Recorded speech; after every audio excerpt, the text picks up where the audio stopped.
मित्रांनो, आजची कथा प्रत्येक मुलाला आणि प्रत्येक संघर्ष करणाऱ्या व्यक्तीला विचार करायला भाग पाडेल. जर तुम्हाला कधी आयुष्यात हार मानावीशी वाटली असेल, तर ही कथा शेवटपर्यंत नक्की ऐका.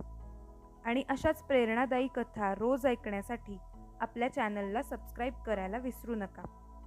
अजय पुण्यात एका कंपनीत काम करत होता. घरची परिस्थिती साधारण होती, पण त्याची आई नेहमी त्याला मोठं स्वप्न पाहायला शिकवायची.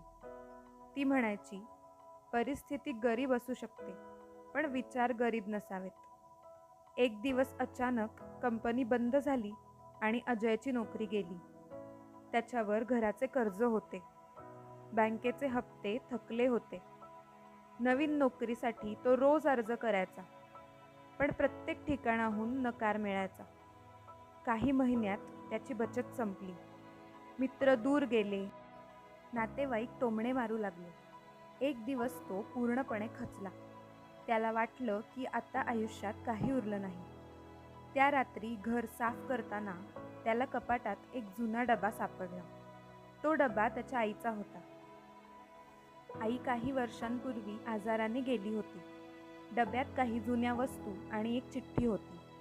अजयने ती उघडली. त्यावर लिहिले होते, प्रिय अजय, जर तू ही चिठ्ठी वाचत असशील तर कदाचित मी तुझ्यासोबत नसेन. पण एक गोष्ट लक्षात ठेव, आयुष्यात कितीही मोठं वादळ आलं तरी हार मानू नकोस. लोक तुझ्यावर विश्वास ठेवणार नाहीत, पण तू स्वतःवर विश्वास ठेव. तुझा संघर्षच एक दिवस तुझी ओळख बनेल. हे वाचून अजयच्या डोळ्यात पाणी आलं. दुसऱ्या दिवशी त्याने ठरवलं की नोकरीच्या मागे धावण्याऐवजी स्वतः काहीतरी सुरू करायचं. त्याने छोटासा ऑनलाईन व्यवसाय सुरू केला. सुरुवातीला एकही ग्राहक नव्हता. पुन्हा अपयश आले, पुन्हा तोटा झाला, पण प्रत्येक वेळी तो आईची चिठ्ठी वाचायचा.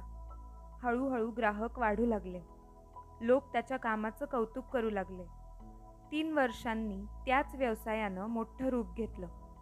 ज्यांच्याकडे तो नोकरी मागायला जायचा, तेच लोक आता त्याच्याकडे काम मागायला येत होते. एका मुलाखतीत त्याला विचारलं गेलं, तुमच्या यशाचं रहस्य काय आहे? अजय हसला आणि म्हणाला, एक जुनी चिठ्ठी. मित्रांनो, अनेकदा आपल्याला वाटतं की सर्व काही संपलं आहे, पण कधीकधी एक वाक्य, एक आठवण किंवा एका व्यक्तीचा विश्वास आपलं संपूर्ण आयुष्य बदलू शकतो. लक्षात ठेवा, अपयश कायमचं नसतं, परिस्थिती कायमची नसते, पण हार मानणं कायमचं नुकसान करून जातं. म्हणून स्वतःवर विश्वास ठेवा, प्रयत्न करत राहा आणि कोणत्याही परिस्थितीत पुढे चालत राहा.